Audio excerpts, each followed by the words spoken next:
Hello friends Parineeta Odia बहुत बहुत स्वागत केमती अच्छा समस्ते आशा करछि भलरे थिबे। एठी म आपण मानक पई बनेछि ग्रीन टी रो फेस वाश पाउडर वाला फेस वाश रोज रो फेस वाश सब फेस वाश मो पाखरे अछि बहुत गुड़ाक माने जो कैटलॉग रे मोर पूरा भर्ती हे गलानी प्रोडक्ट सब।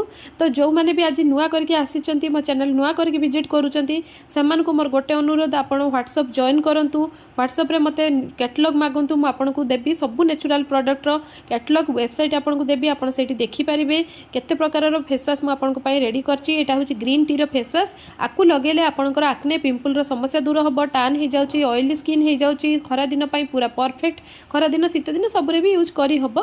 तो आपको ड्राई स्किन ऑयली स्किन समस्त यूज करें नेचुरल इनग्रेडिएंट ये सब बनाई प्योरिटी बहुत अधिका रोचे मार्केट रो प्राय प्राइस अपेक्षा बहुत कम रोचे। गोटे थर ऑर्डर करंतु आपन फेस पूरा सॉफ्ट लगे स्मूथ लगे जो नंबर देछि तळे सेटार ऑर्डर करंतु व्हाट्सएप करंतु। रहुछि नमस्कार।